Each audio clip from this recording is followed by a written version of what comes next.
We cool? Oh.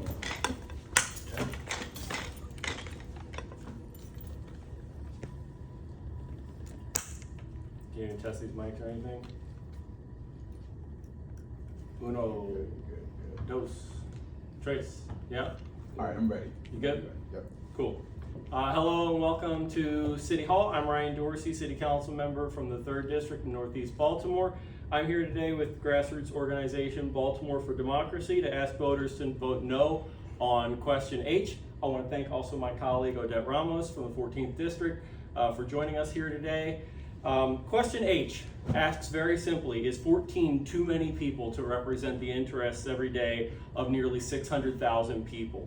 As a city council member, I sit on 3 different committees considering legislation on a wide range of topics, everything from simple things like sale of city-owned properties and rezoning, to the framework of city agencies and operations like the recently passed Strengthening Renter Safety Act, to establishing funding sources for things like the Affordable Housing Trust Fund, in addition to annual business like passing the city budget. And while we tend to that sort of business, I also meet with and speak with representatives from all facets of city agencies every week, 52 weeks a year. My staff and I handle calls about water bills, street conditions, property tax payments, parking enforcement, building inspections, permits, and everything you can think of having to do with city services and operations.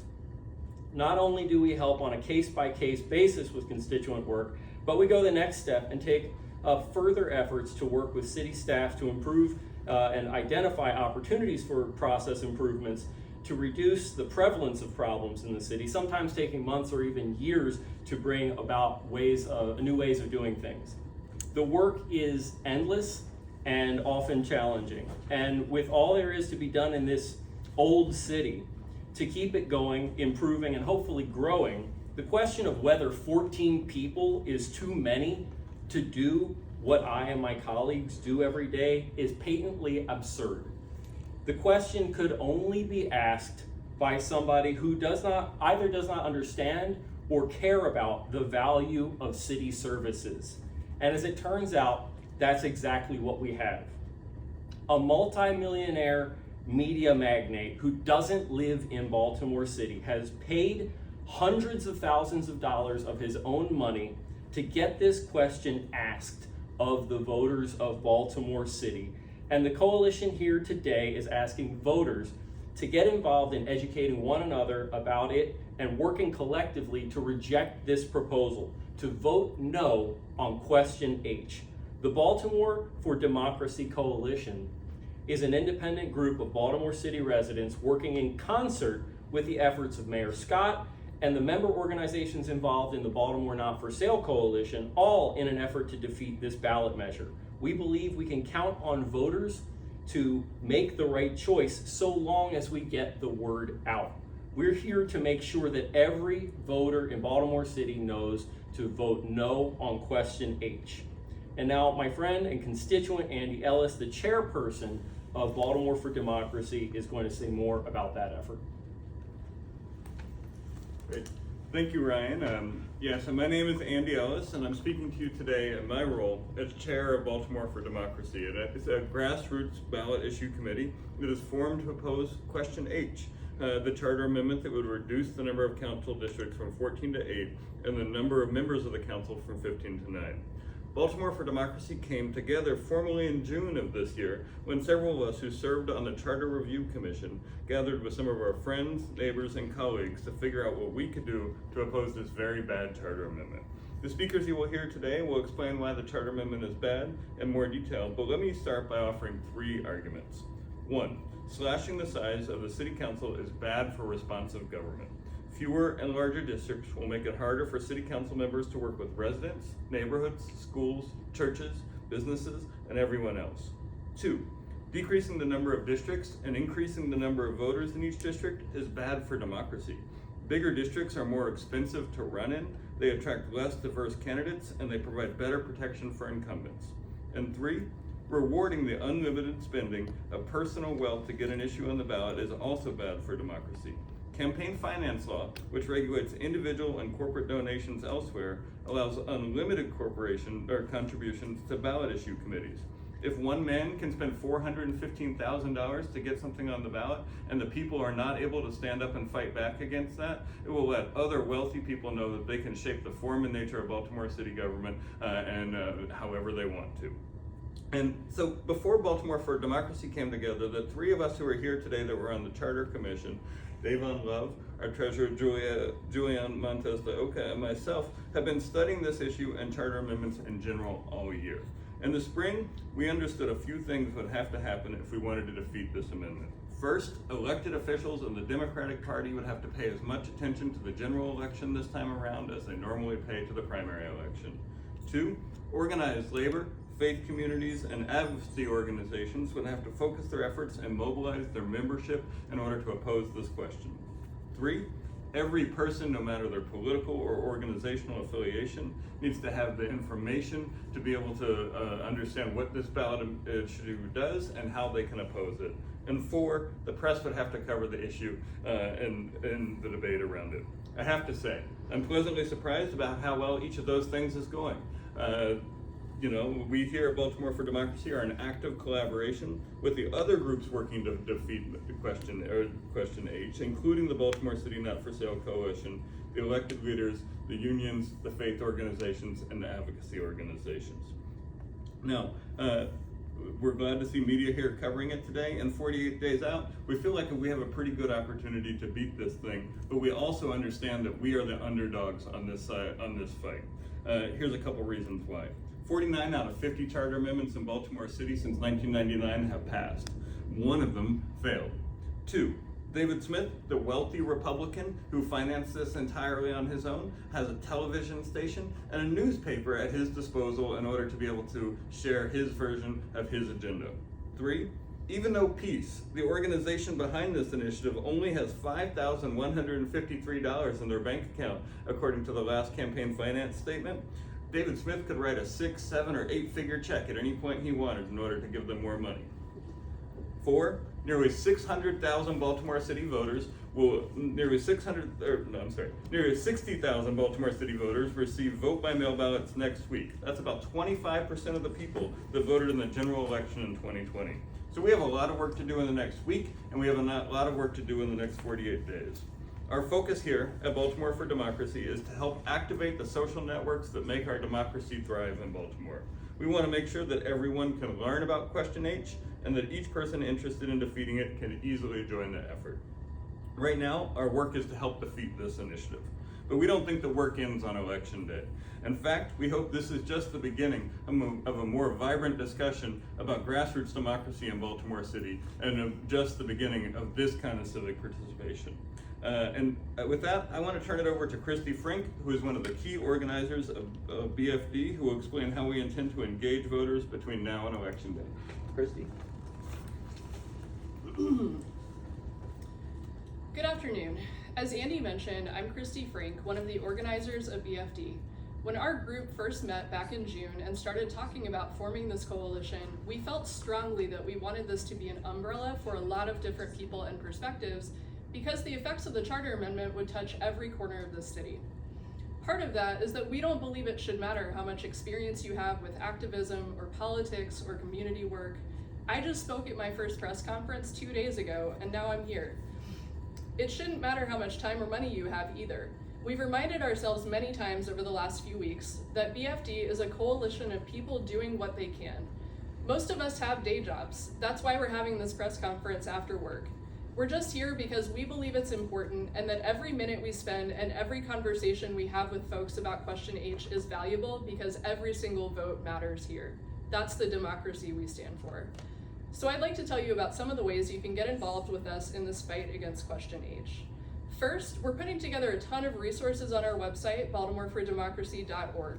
Our goal is for this to be a clearinghouse of resources to equip you to have the conversations with your friends, families, and networks about Question H.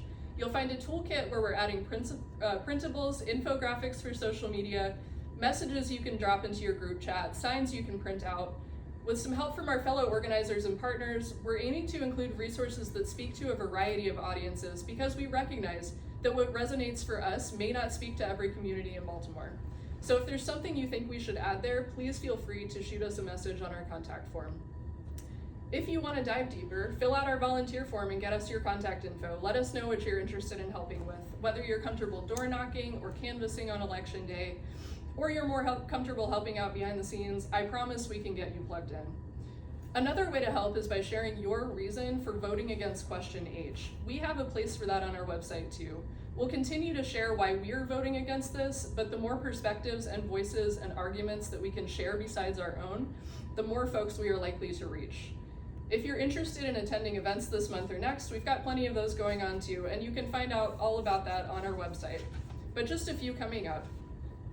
This week on Thursday, Leaders of a Beautiful Struggle is putting on an incredible forum called Under Threat, Countering David Smith's Ballot Initiatives, where you can hear a panel of speakers, including Andy, discuss this ballot initiative and others that have been backed by Smith in recent years. If you like doing fun, impactful stuff with fun people, we're getting together on Monday, the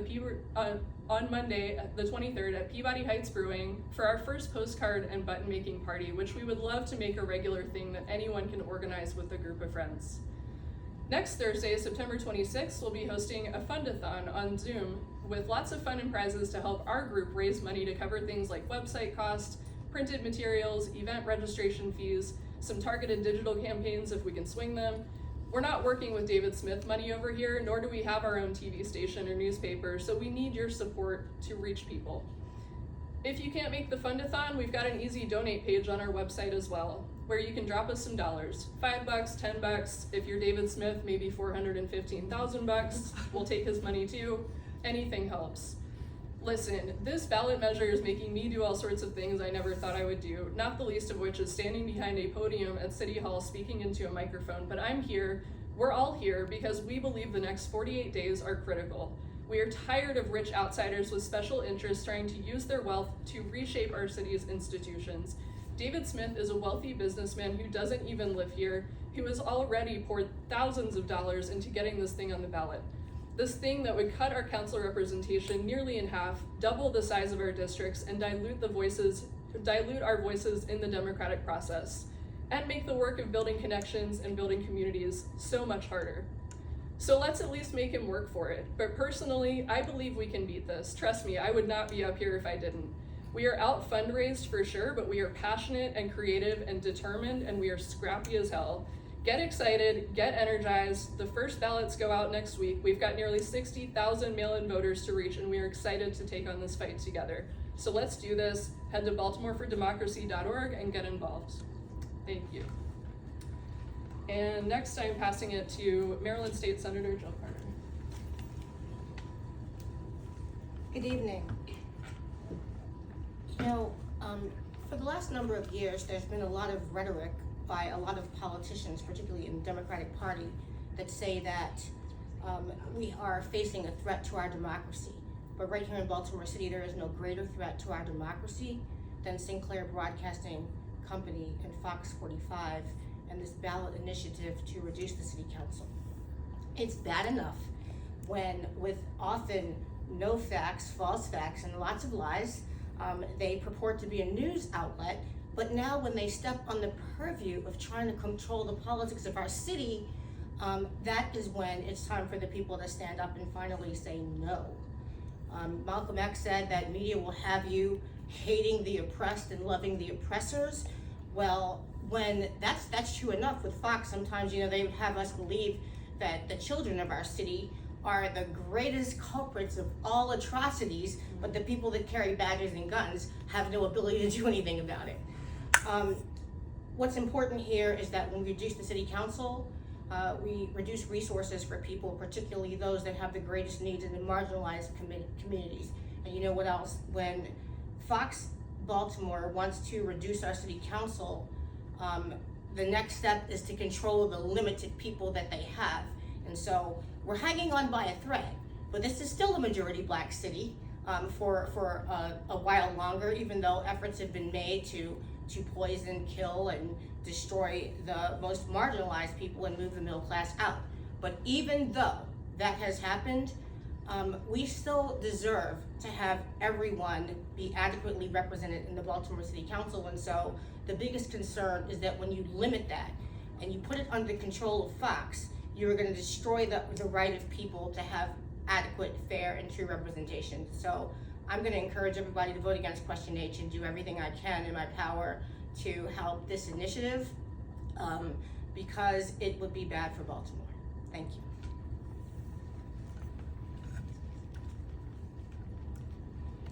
And good evening. My name is Chris Patterson. I'm here on behalf of the Baltimore City Not For Sale Coalition and the Baltimore Teachers Union.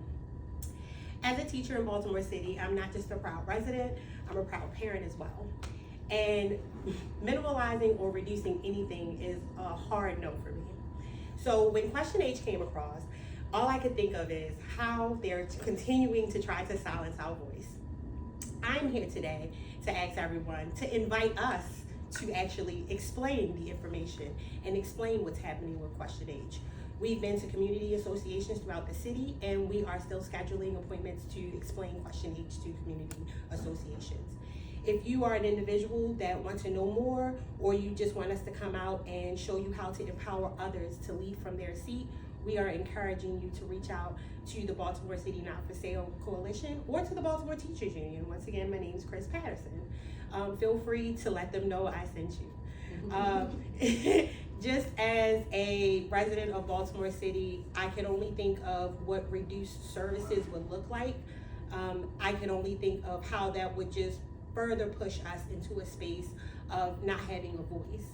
I'm asking everyone to say H, no, when you vote.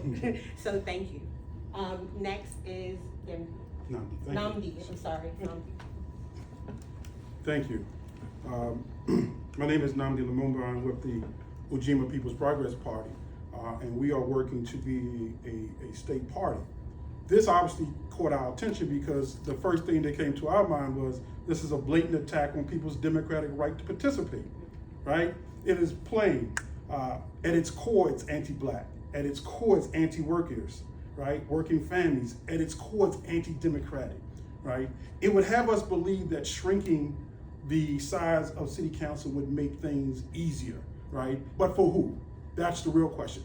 And for us, this proposal undermines the democratic rights of citizens of Baltimore, especially Black working families, poor families, which make up the majority of the city, by making it easier for wealthy, connected, and well-organized groups to have more influence over a few elected officials. When we say democratic rights, we mean literally democratic rights. Your right to have access to run for office. We've already heard that the cost of running as a candidate will go up, right? Now, incumbents or well-financed candidates will have all the advantages. Up-and-coming, new candidates, working-class candidates won't have the resources to compete. Your right to vote for different ideas and different opinions about how the city should be run. Now you have a smaller number of positions, so therefore you can control the city with more influence. The right of people to have their petitioning of their elected official. Now you can imagine the line, right? We already have 14 city councilmen that you have to get in line to. If you're involved with your community association, you know how often you see them, they try to get around. Now you have to get in a larger queue, right, to wait for that. If you're not well connected, if you're not well financed, if you're not well organized, you get pushed further and further down the line. And lastly, just your freedom of speech and your political diversity. Now you only have a few ears who can silence you out, right? As opposed to being able to have access to your elected official. These are the kind of things that make democracy in this city harder for average working people. It makes it harder for the Black community to have its strength in its numbers, but it also makes it easier for well-connected, rich officials, people who have other alternatives about how they would like the city to look in the future. They would have all the control. That is what we're saying. Again, we are asking people to vote no to this proposal. It does not do the best interest of citizens in this city. And again, it is an anti-Black, anti-working class, and anti-democratic proposal. You have to stand up for yourself. Thank you.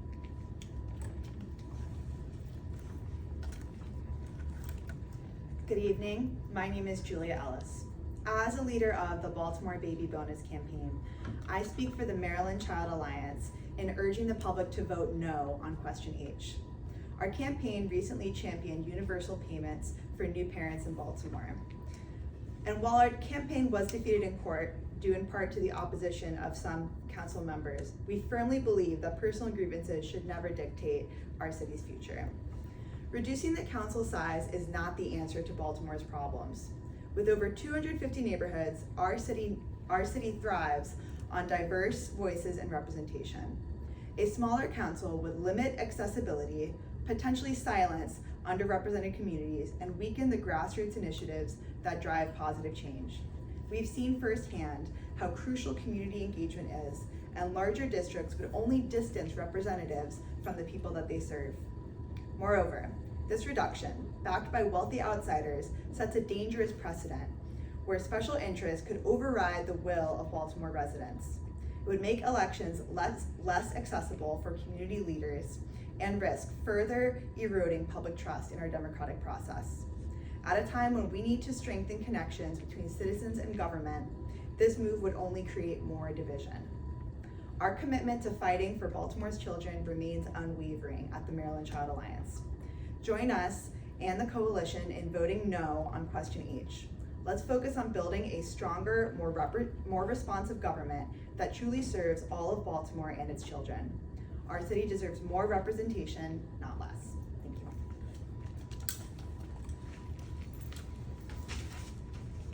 Hi everyone, my name is Jaclyn, and in July of last year, all of my coworkers and I were laid off with no warning and our cafe shuttered.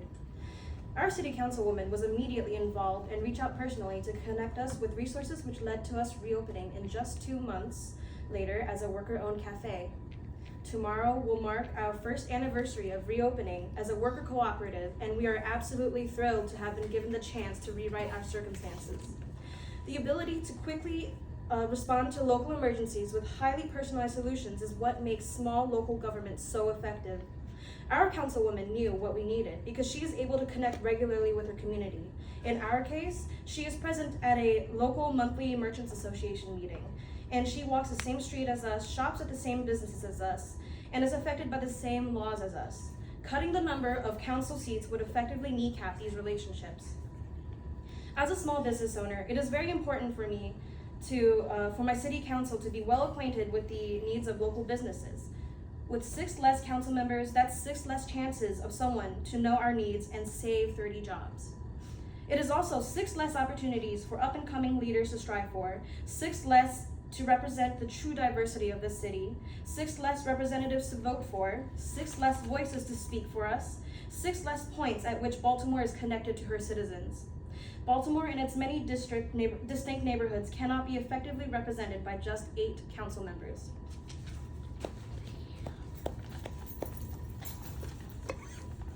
Good evening, I'm Odette Ramos. I represent the 14th District.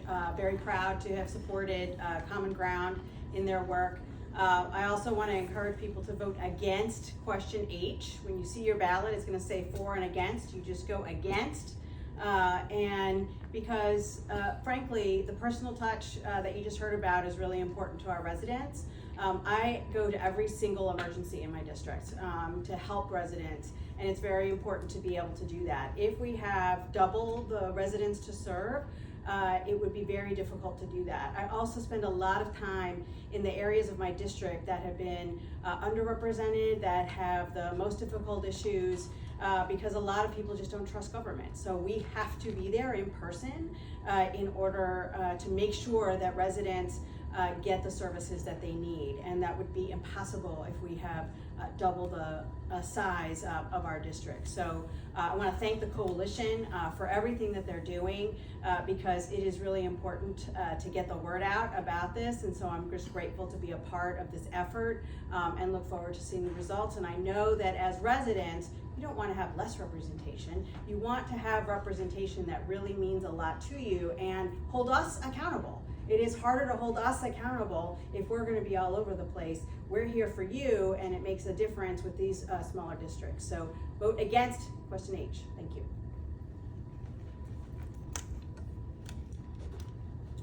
All right, good evening. My name is Davon Love. I'm Director of Public Policy, Leaders of a Beautiful Struggle. One of the impacts of the system of white supremacy on the collective consciousness of Americans is that there's a constant projection of notions of inherent black criminality, notions of black inferiority, notions of black pathology. And what Sinclair Broadcasting and David Smith is doing is extending a media outlet that capitalizes off of those internalized notions. Because when you think about the way that they cover Baltimore, some of the natural and in some ways even rational questions that emerge from the kind of coverage you get from Sinclair is that, what are Black people doing, right? One of the things that emerges is, oh, these people are not capable of governing their own affairs. And a part of then what it justifies is that we need people outside of our community to fix us as these inherently pathological people. And that's something that's really important for us to understand in terms of the impact of the propaganda of Sinclair Broadcasting. Because what it does is that it makes us miss much of the amazing things that Black folks are doing in Baltimore. Now, look, there's certainly challenges. There's certainly things that we need to address in our community. But it's important for us to acknowledge the things that we are doing so that we can recognize the importance of what Black people can do. One really important example, we're seeing this year a historic decline in homicides in Baltimore City. You rarely see Fox 45, talk about that on their platform. But what's also even more important about that is currently Baltimore City Police Department claims to have a shortage of law enforcement. So it isn't law enforcement that is driving the declines in homicides. It is the community, particularly Black working class folks that are proximate to the community that have been the ones on the ground to mediate conflicts, right? To address the violence that we see in our community. That's a really important narrative. A part of how we're able to get that is because we have a city council that has the kind of representation to support those kinds of efforts. If you decrease the size of city council, you have less people that are advocate for a population that traditionally doesn't have resources to the extent that our white counterparts have, right? And so what it does is it creates a dynamic where in order to get in office, you have to sell out those people, right? You have to sell out the people that are gonna be on the ground doing the work. But when you have a city council that is more representative of its population, it is more afraid of its base of the folks that live in the neighborhoods and the community than they are the kind of corporate interests like Sinclair that clearly has an agenda to try to control the politics of Baltimore City. And so when we talk about voting against Question H, we are talking about the attack on Black political power. And I think it is clear that Sinclair sees this as a threat. And the reason that I know that Sinclair sees that rhetoric as a threat is because my organization, Leaders of a Beautiful Struggle, got a cease and desist letter from Sinclair Broadcasting, right, about the event that was mentioned at the beginning of this press conference, the event that we're doing at the Reginald Lewis Museum to talk about this ballot initiative. And that in their cease and desist letter, they say that the very language that this is an attack on Black political power, they think is besmirching their reputation as a news outlet. But it's really their propaganda, right, that declines and diminishes any credibility they have to talk authoritatively on what Baltimore is doing.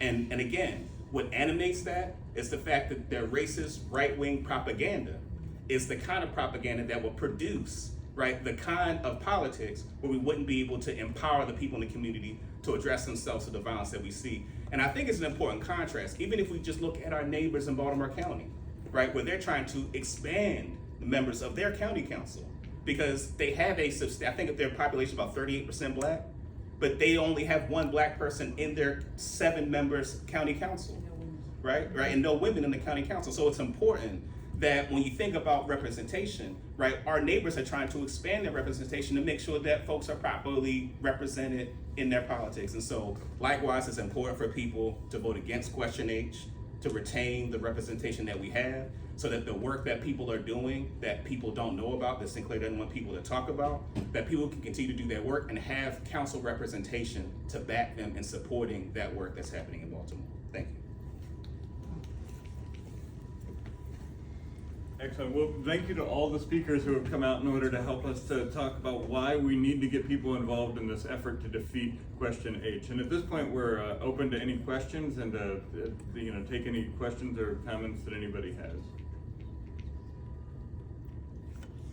That was great. I took my notes. Excellent. Okay.